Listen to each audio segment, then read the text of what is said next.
Okay, I came across this news article this morning about this Harvard Law uh, member, right? That says that black people are genetically inferior based on studies and XYZ. And I'm going to post a link to that article in the description, but that's not the main objective of this video. You see, the main objective of this video is black people. Hey, if we wasn't out here behaving the way that we was, with our pants hanging off our asses, talking about we the realest nigga and the baddest bitch. You see, nobody in our country could say anything like that about us. That's the bottom line to it. You know, I was on this talk show, Donald Allen, into the politics in the state of Minnesota here and stuff, and he invited me on his talk show to talk about the black man stand-up movement and whatnot, and I stated what the movement was, and I sat back and I listened, and I got a whole lot of different types of insights, and I guess, I can't deny the fact that black people are kind of a what have you done for me lately society here in America. And, my argument is, wake up, people. We're the only people in this nation that doesn't have an impact on the national and international economy. You have Chinatown. You have parts in this country that are all German. You have little Italy. You have little Haiti. You have little Tijuana. Even immigrants from poor countries could come here to this country that we've been here for over 400 years, and we are not socially or economically independent. Something's wrong with that. It was the 1920s when Black Wall Street happened, and the lynchings at Tulsa, Oklahoma, formerly known as Greenwood, Oklahoma, the north side of Tulsa, and our people seem to have been traumatized from that.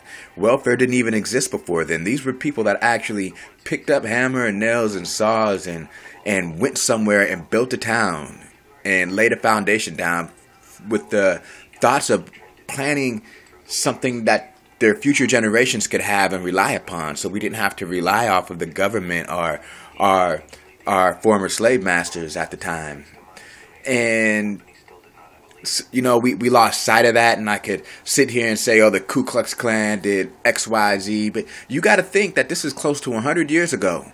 So we have no excuse as black people to say or do anything along the lines of blaming the white man or anybody else for holding us down. And when I brought this up on the talk show, the elder gentlemen just passed it on as we're traumatized, and that's that. And then suggested that I read about Tulsa, Oklahoma, and the lynchings in Black Wall Street and stuff. And this is where I got this idea from. But I didn't want to argue with the man because I would have lost the opportunity to soak up some wisdom from among my elders and stuff. And I capitalize on every chance that I get on that.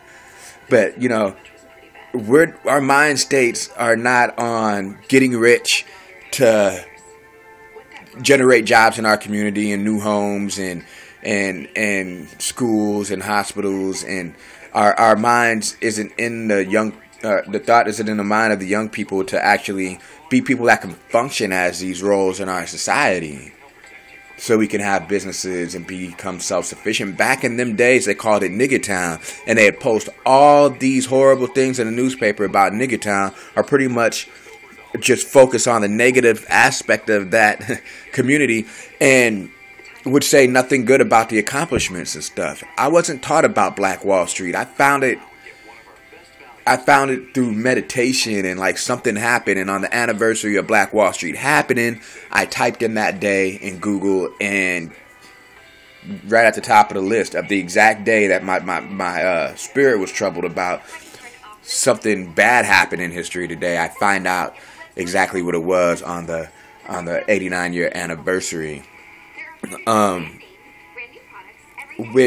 we get real and we realize the potential of us as a people, and that we're more than Lil Wayne and Gucci Mane and Chief Keef and all these other so-called gangster rappers say that we are, right? We realize that we're that we're men and we're women, we're fathers and mothers, husbands and wives, sons and daughters. Some of us are doctors, some of us are lawyers, some of us are bakers, butchers, and candlestick makers. Everybody plays a role in society. There's no reason why we couldn't own textile plants, car manufacturing plants. The list goes on and on and on. And on and on and on, to where Black Wall Street, Tulsa, Oklahoma was once the oil capital of the world. That means it was the richest society in the world, and 100 square blocks was bombed and burned down and leveled.